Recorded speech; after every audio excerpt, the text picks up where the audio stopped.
தனியார் பள்ளிங்கிறது ஒரு மிகப்பெரிய பிஸ்னஸ். இன்னைக்கு தமிழ்நாட்டில் ஆண்டுக்கு 60,000 கோடி டர்ன் ஓவர் இந்த தனியார் ஸ்கூலில் நடக்குது. யாரெல்லாம் ஸ்கூல் நடத்துகிறாங்க சார்?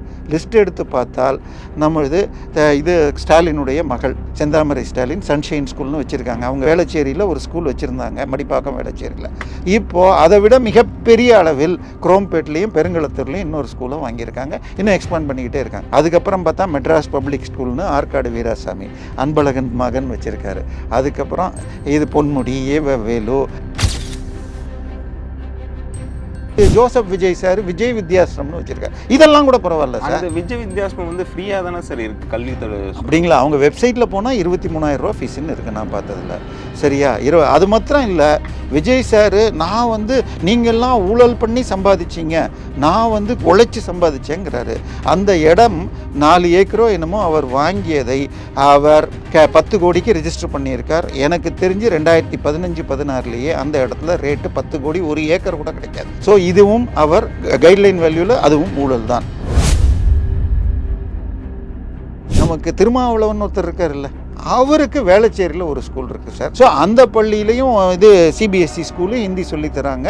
9 கிரவுண்டில் இருக்குது சார். 9 கிரவுண்டு, ஒரு கிரவுண்டு ஸ்கூல் வைக்கணும்னு சொன்னால் குறைஞ்சபட்சம் 40 அடி ரோடு இருந்தால் தான் தினம் நூற்றுக்கணக்கான மாணவர்கள் வருவாங்கன்னு பர்மிஷன் சிபிஎஸ்சி கொடுக்கும். ஸோ 40 அடி ரோடில் வேளச்சேரியில் இருந்தால் கிரவுண்டு 4 கோடிக்கு கீழே கிடையாது. 9 கிரவுண்ட்னா 36 கோடி. அதில் பில்டிங் இன்னொரு 5-10 கோடின்னா 50 கோடி ரூபாய் திருமாவளவன் கட்டி வச்சிருக்கிறார். ஸோ இதில் யார் கட்டலங்கிற இதுலேயும் ஹிந்தி தான் சொல்லிக் கொடுக்குறாங்க.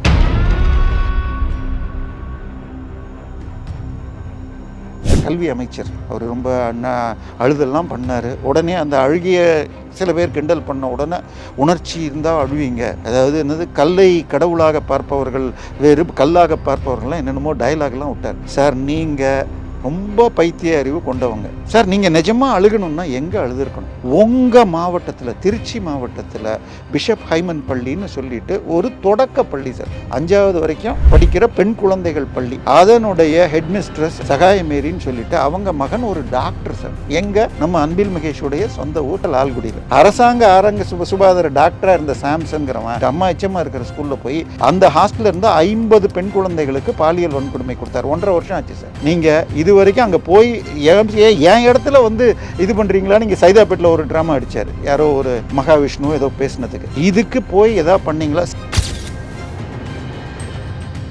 170 குழந்தைகள் என்சிசி கேம்புக்கு அனுப்பியிருக்காங்க அப்பா அம்மா. அங்கே நடந்தது பாலியல் வன்கொடுமை. நடந்து 1.5 வருஷம் ஆச்சு. சிபிஐக்கு போக வேண்டாம், நாங்கள் வேகமாக பார்க்குறோம். இன்னைக்கு வரைக்கும் அந்த வழக்க முடியல. சரி, இதுலையாவது ஒரு ஸ்கூல் இல்லை 4 ஸ்கூலு, பல மாணவிகள் சாட்சி சொல்லணும், இதெல்லாம் இருக்கு. ஆனால் திருச்சியில் என்ன சார் ப்ராப்ளம்? செஞ்சது ஒரே ஸ்கூலு, செஞ்சது ஒரே பைச்சமுடைய பையன். ஏன் சார் அதில் தண்டனை வாங்கி தரல? இதுக்கெல்லாம் உங்களுக்கு அழுக வரலையா சார்?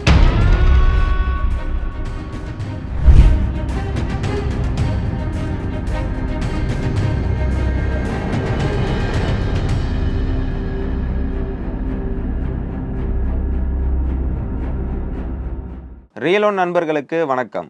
அரசியல் அதிர்வு நிகழ்ச்சியில் இன்று நம்முடன் இணைந்திருக்கிறார் தேவப்பிரியன் அவர்கள். வணக்கம் சார். வணக்கம் சார். ஒரு சில தினங்களுக்கு முன்னாடி இந்த கபடி போட்டியில் தங்கப்பதக்கம் வாங்கின கார்த்திகா, அபினேஷ் இவங்க 2 பேருக்குமே தமிழக அரசு சார்பில் பார்த்தீங்கன்னா 25 லட்ச ரூபா கொடுக்கப்பட்டது. இதை தொடர்ந்து பார்க்கும்போது கோயம்புத்தூரில் 500 கோடிக்கு பார்த்தீங்கன்னா ஸ்டேடியம் கட்டுறதுக்கு டெண்டர் விடப்பட்டதாக சொல்லப்படுது. இதை வைத்து பார்க்கும்போது தமிழக விளையாட்டுத்துறை நல்லா செயல்படுது நம்ம எடுத்துக்கலாமா? இல்லை, தமிழக துணை முதலமைச்சர் விளையாட்டுத்துறை அமைச்சராக அந்த துறையில் இருக்கிறார். அது வரைக்கும் வாழ்த்துக்கள். இதில் மிக முக்கியமான விஷயம் நீங்கள் சொன்னது, கபடியில் 2 பேர் ஆசிய ஜூனியர் கோப்பையில் தங்கப்பதக்க டீமில் இருந்தவங்களுக்கு 25 லட்ச ரூபா கொடுத்துருக்காங்க.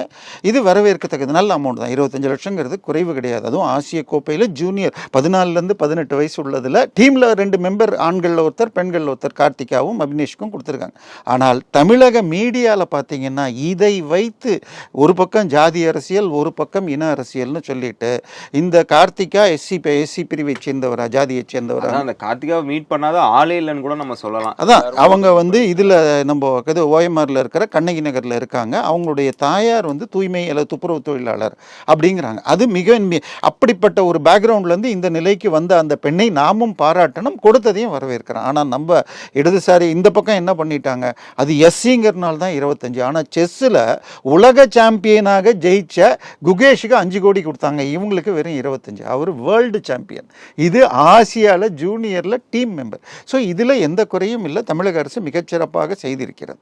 ஆனால் இதை தாண்டி என்னன்னு பார்த்தா, சார் அவருக்கு எவ்வளவு பணம் கொடுத்தாலும் சரி சார், நம்மக்கிட்ட இன்றைக்கி 5000 ரூபா கொடுக்குறாங்கன்னு வச்சுக்கோங்க, இந்த வாரம் நல்லா போச்சுன்னு, இன்றைக்கி கையில் இருக்கும், நாளைக்கு வேறு ஏதோ செலவு வந்தால் செலவு பண்ணிவிடுவோம். இதை தாண்டி அந்த ஏரியாவில் யார் அந்த கோச்சு, அவங்களுக்கு இடம் கொடுத்து அரசே ஒரு இடத்த கொடுத்து ரெடி பண்ணால் வருஷம் பல பேர் வருவாங்க. உதாரணமாக இன்றைக்கி டென்னிஸ்னு எடுத்தால் தமிழ்நாட்டில் விஜய் அமிர்தராஜ், ஆனந்த் அமிர்தராஜ், ராமநாதன் கிருஷ்ணன் இருந்து அவருடைய மகன் ரமேஷ் கிருஷ்ணன்லாம் விம்பிள்டன் ஜூனியர் சாம்பியன் வரைக்கும் போனாங்க. அதன் பிறகு லியாண்டர் பேஸ், மகேஷ் பூபதின்னு வந்தாங்க. ஆனால் இப்போ யாருமே இல்லை, ஒரே ஒருவர் வந்தார், நடுவில் நம்ம நாவலர் நெடுஞ்செழியன் எனப்படும் அவருடைய பேரன் ஜீவன் நெடுஞ்செழியன் வந்தார். பட் அதுக்கு அடுத்த லெவலில் ஏதாவது இருக்கான்னா கண்ணு முன்னாடி இல்லை. வேற அதே நீங்கள் பேட்மிண்டனில் பார்த்தீங்கன்னா திரு சந்திரபாபு நாயுடு அவர்கள் கோச்சுக்கு அந்த ஜெயிச்சவருக்கு இடம் கொடுத்து கோச்சிங் சென்டருக்கும் ஹெல்ப் பண்ண இன்றைக்கி பிவி சிந்து முதல் ஒரு பலர் அங்கேருந்து வந்து உலகளவில் இது பண்ணுறாங்க.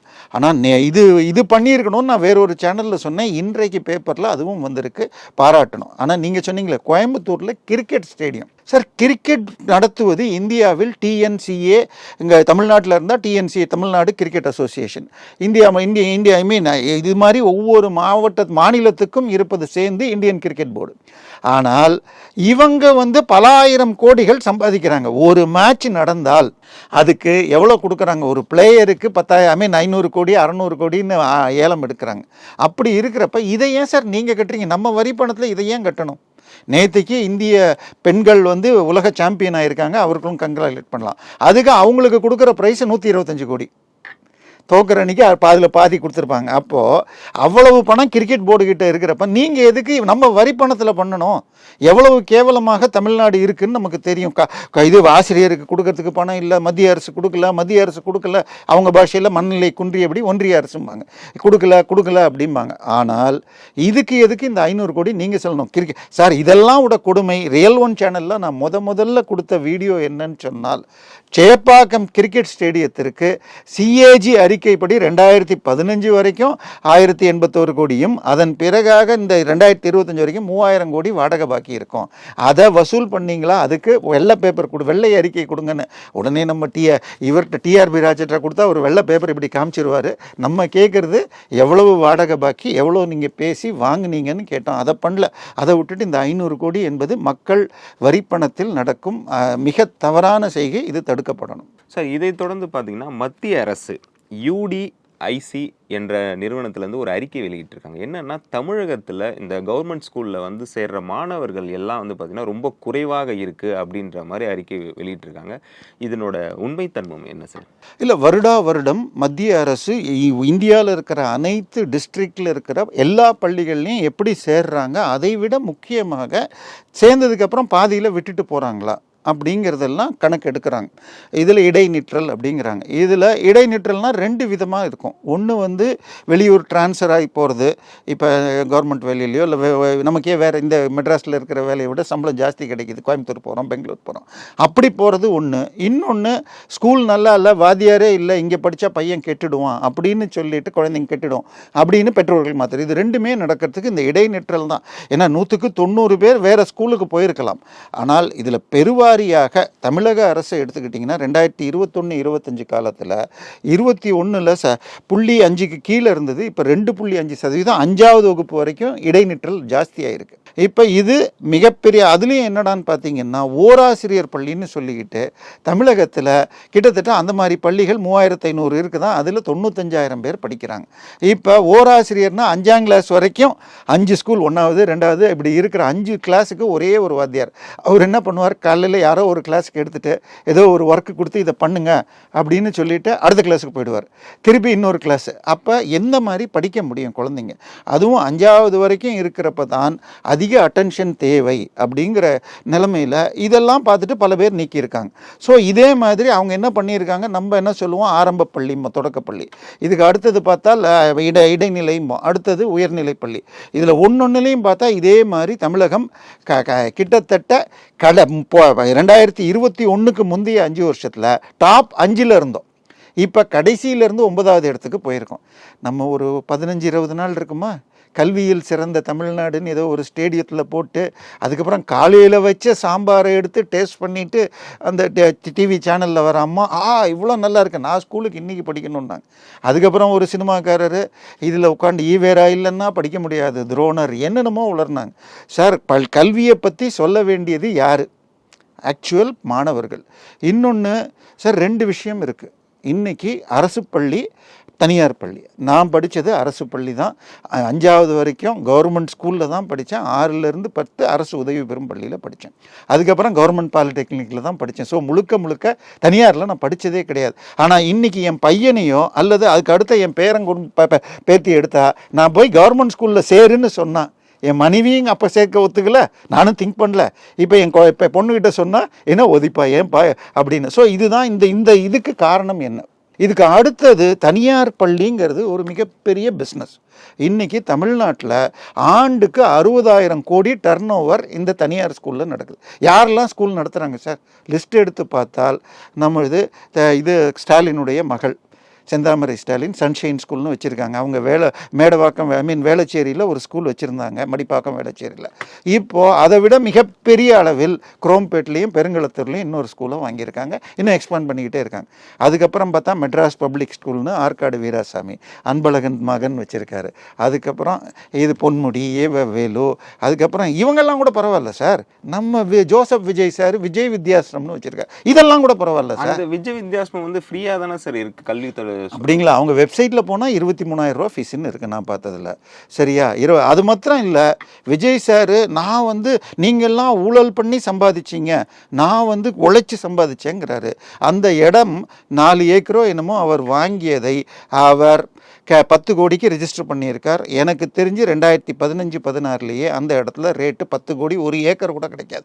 ஸோ இதுவும் அவர் கைட்லைன் வேல்யூவில் அதுவும் ஊழல் தான். ஆச்சா, அதில் ஹிந்தி சொல்லி கொடுக்குறாங்க. ஹிந்தி தினம் என்ற வீடியோ கூட அதில் இருக்கிறது. சரி, இதெல்லாம் கூட பரவாயில்ல சார். அவராவது சினிமாவில் நடித்து சம்பாதிச்சாருங்களாம். இவங்க பரம்பரையாக அரசியலில் இருக்காங்க. நமக்கு திருமாவளவன் ஒருத்தர் இருக்கார் இல்லை, அவருக்கு வேளச்சேரியில் ஒரு ஸ்கூல் இருக்குது சார். அவருக்கு வேளச்சேரியில் ஸ்கூல் இருக்குது சார். ப்ளூ கிராஸ் இல்லை ப்ளூ ஏதோ ஒரு பேரில் இருக்குது. நம்ம பேர் என்ன எடுத்துக்கலாம், நான் உங்களுக்கு லிங்க் அனுப்புகிறேன், அதை போட்டுடலாம் நீங்கள். ஸோ அந்த பள்ளியிலையும் சிபிஎஸ்சி ஸ்கூலு ஹிந்தி சொல்லித்தராங்க. 9 கிரவுண்டில் இருக்குது சார். 9 கிரவுண்டு. ஒரு கிரவுண்டு ஸ்கூல் வைக்கணும்னு சொன்னால் குறைஞ்சபட்சம் 40 அடி ரோடு இருந்தால் தான் தினம் நூற்றுக்கணக்கான மாணவர்கள் வருவாங்கன்னு பர்மிஷன் சிபிஎஸ்சி கொடுக்கும். ஸோ 40 அடி ரோடில் வேளச்சேரியில் இருந்தால் கிரவுண்டு 4 கோடிக்கு கீழே கிடையாது. 9 கிரவுண்ட்னா 36 கோடி. அதில் பில்டிங் இன்னொரு 5-10 கோடின்னா 50 கோடி ரூபாய் திருமாவளவன் கட்டி வச்சிருக்கிறார். ஸோ இதில் யார் கட்டளைங்கிற இதுலேயும் ஹிந்தி தான் சொல்லிக் கொடுக்குறாங்க.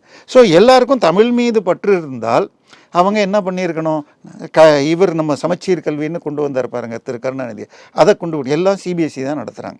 ஸோ இதில் 60,000 கோடி இருக்குது. ஆனால் எல்லாருமே அப்படின்னு இல்லை. அதாவது ஆனால் தமிழக அரசு பார்த்தீங்கன்னா உணவு நல்லா இருந்தால் தான் கவர்மெண்ட் ஸ்கூலுக்கு பள்ளிங்க படிக்க வரும்னு சொல்லிட்டு நல்ல ஒரு உணவு திட்டம்லாம் கொடுத்துட்டு இருக்காங்கல்ல சார். சார் நீங்கள் எத்தனை தடவை அந்த உணவை சாப்பிட்ருக்கீங்க? அதாவது சார் சத்துணவு மதிய உணவு திட்டம் என்பது திரு காமராஜர் அவர்களால் போடப்பட்டது. ஒரு கிராமத்துக்கு போனப்போ ஏமா போகலன்னா எனக்கு வேலைக்கு வேணும், அப்போ தான் சாப்பாடு போட முடியும்னு ஒன்று, சாப்பாடு நான் போடுறேன் அப்போ அனுப்புகிறையான்னு கேட்டு ஆரம்பிச்சது தான் இது. அதுக்கப்புறம் அதை இன்னும் கொஞ்சம் சத்தோடு சேர்க்குறேன்னு எம்ஜிஆர் உருவாக்கி சத்துணவுன்னு கொஞ்சம் அதிக பப்ளிசிட்டி பண்ணாங்க.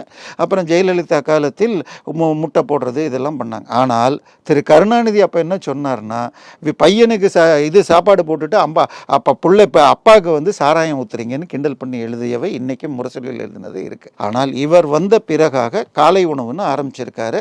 ஆனால் இது இவர் தான் ஆரம்பிக்கல, இது தேசிய கல்விக் கொள்கையிலையும் இருக்கிறது.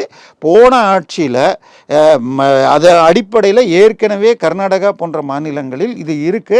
அதை நடத்துவது தனியார் என்ஜிஓ இஸ்கான் என்ற ஹரே கிருஷ்ணா மூமெண்ட். அவங்க என்ன பண்ணுவாங்க, பூண்டு வெங்காயம் சேர்க்க மாட்டாங்க.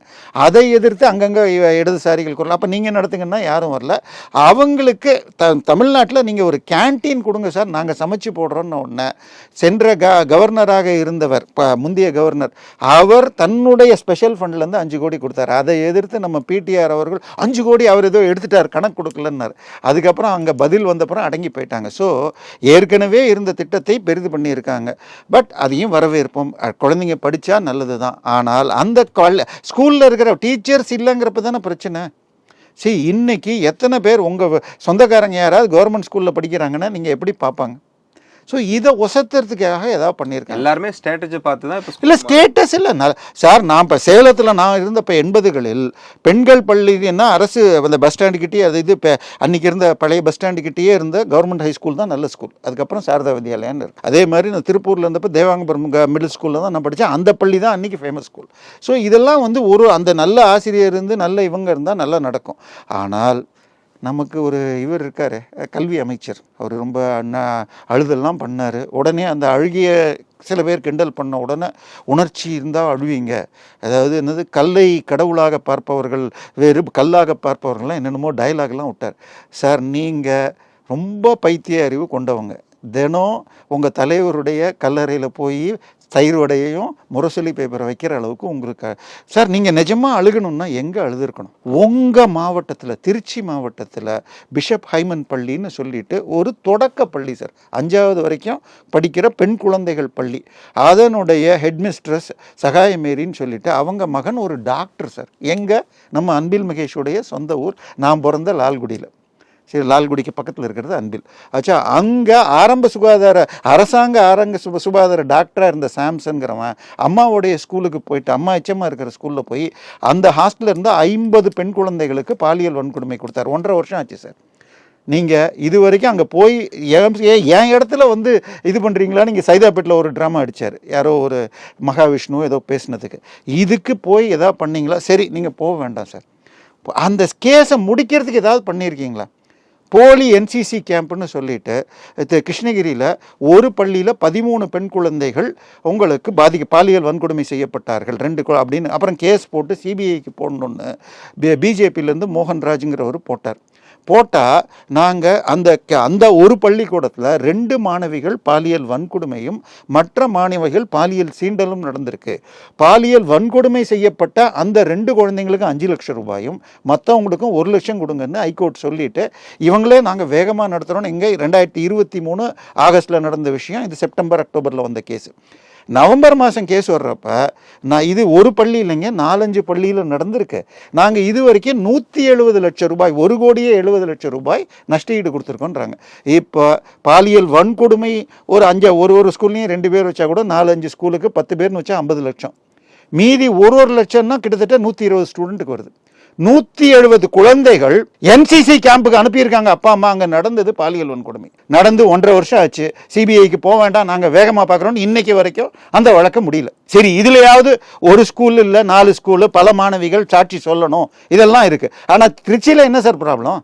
செஞ்சது ஒரே ஸ்கூலு, செஞ்சது ஒரே பைச்சமுடைய பையன். ஏன் சார் அதில் தண்டனை வாங்கி தரல? இதுக்கெல்லாம் உங்களுக்கு அழுக வரலையா சார்? எதிர்கட்சியில் தான். இதை தான் சார் நினச்சா ரொம்ப கஷ்டமாக இருக்குது. தமிழக கல்வித்துறை என்பது ஒரு உதயநிதி ரசிகர் மன்ற தலைவர்கிட்ட போயிட்டு இருக்குது. பள்ளிக்கூடங்களுக்கு கரண்ட் பில்லு கட்டலை அப்படின்னு ஒரு ஊடகத்தில் பெருசாக வந்திருக்கு. கரண்ட் இன்னொன்று அவங்களுக்கு வைஃபை வரல, இன்டர்நெட் கட்டலை அப்படின்னு வருது. ஸோ தமிழக கல்வி அரசாங்க பள்ளிக்கூடத்தில் எப்படி இருக்குன்னு நமக்கு தெரியும். இதை சீர்படுத்துறதுக்கு ஏதாவது பண்ணியிருக்காங்க. இதெல்லாம் கேட்டால் உடனே என்ன சொல்லிடுவாங்க? மத்திய அரசு பணம் தரல. சார், இது ரைட் டு எஜுகேஷன் அப்படின்னு ஒரு பில்லு. இதை கொண்டு வந்தது இவங்க ஆட்சியில் இருந்தப்ப, திமுக காங்கிரஸ் ஆட்சியில் இருந்தப்ப மன்மோகன் சிங் கீழே வந்தது. இதன் கீழே அதாவது இப்போ நம்ம வீட்டுக்கிட்ட, உங்கள் வீட்டுக்கிட்ட இப்போ இது கவர்மெண்ட் ஸ்கூலே இல்லை. அப்போ ஏழைகள் எங்கேயாவது தள்ளி போய் படிக்கணும். அதனால பக்கத்தில் இருக்கிற ப்ரைவேட் ஸ்கூல்லையே அவங்கள சேர்த்துக்கணும். அப்படி சேர்த்துக்கிட்டா அவங்களுடைய ஃபீஸில் 75% கவர்மெண்ட் கொடுத்துரும், 25% நீங்கள் ஏற்றுக்கணும். இதுக்கு பேர் கட்டாய கல்வி உரிமை திட்டம்னு. இதில் கடந்த 3 வருஷமாக தனியார் பள்ளிகளுக்கு காசு கொடுக்கல. இதுக்கு உடனே என்ன சொல்லிட்டாங்க? இந்த பிஎம் ஸ்ரீ ஸ்கூலில் 2087 கோடி தமிழக மத்திய அரசு கொடுக்கல, அதனாலன்ட்டாங்க. சார், மத்திய அரசு அதில் ஒரு அமௌண்ட் கொடுக்கணும், நீங்கள் கொடுக்க வேண்டிய கொடுக்கல. ஸோ இப்போ அதுக்கப்புறம் கோர்ட்டு கேஸு போய் இன்னைக்கு பேப்பரில் இத்தனை 1000 பேர் சேர்த்துருக்காங்கன்னு வருது. சார், தமிழ்நாட்டில் ஏழைகள் இதுலேயும் பார்த்தீங்கன்னா இந்த ரைட் டு எஜுகேஷனில் இப்போ அரசு பள்ளி, அரசு உதவி பெறும் பள்ளி, தனியார் பள்ளிங்கிறோம். இந்த தனியார் பள்ளியில் 2 விதமாக இருக்குது. ஒன்று இந்து ஸ்கூலு, இன்னொன்று சிறுபான்மையினருக்கு. சிறுபான்மையினர்லாம் என்ன சொல்லிட்டாங்க? எங்களுக்கு ஏழைங்களை படிக்கிற சொல்லித்தர வேலை இல்லை, எங்களுக்கு ஆர்டிகல் 25 படியாக நாங்கள் இதை தனியாக நடத்துகிறோம், இதில் சேர்த்துக்க மாட்டோன்னு கேஸ் போட்டு அவங்க சேர்த்துக்கிறது இல்லை. இப்போது இந்துக்கள் ஸ்கூல் நடத்தினா அதில் மட்டும்தான் இதில் சேர்க்கணும், அதுக்கு இவங்க கொடுக்காம இப்போ வந்திருக்கு. ஸோ இப்போ அடுத்த தலைமுறை என்பது கல்வி படிக்கிறது. அவர்களையெல்லாம் சினிமா பார்க்குறதுக்கு தான் வளர்க்குறீங்களா? ஏன்னா கல்வி சிறந்த தமிழ்நாட்டிலையும் யாரெல்லாம் கலந்துக்கிட்டாங்க? சினிமா நடிகர்கள் தான். ஸோ இது நடக்கும் நிலைமை ரொம்ப இதற்கு என்னதான் சார் முடிவுன்னு நினைக்கிறீங்க? சார், மக்களை கேட்டால் ஒன்று சொல்லுவாங்க, நாங்கள் எங்களுக்கு 2026 வருது, நம்ம இவர் படத்தில் தான் ஒரு விரல் புரட்சி பண்ணலாம். இல்லை, இவங்க தான் மாற்றிக்கணும். ஏன்னா இவங்க வெறும் அறிக்கைகளை விட்டு கவர்ச்சி உணர்ச்சின்னு சொல்லிட்டு ஃபோட்டோ ஷூட் பண்ணிகிட்டு இருந்தால் ஆகாது. இது எல்லாமே பத்திரிகை உங்களுக்கு செய்தியே தர, நீங்கள் அந்தந்த கட்டிங்கை கூட அந்தந்த நேரத்தில் போடலாம். தொடர்ந்து பேசுவோம் சார். எங்களோடு இணைந்து பல்வேறு தகவலை பகிர்ந்ததற்கு மிக்க நன்றி.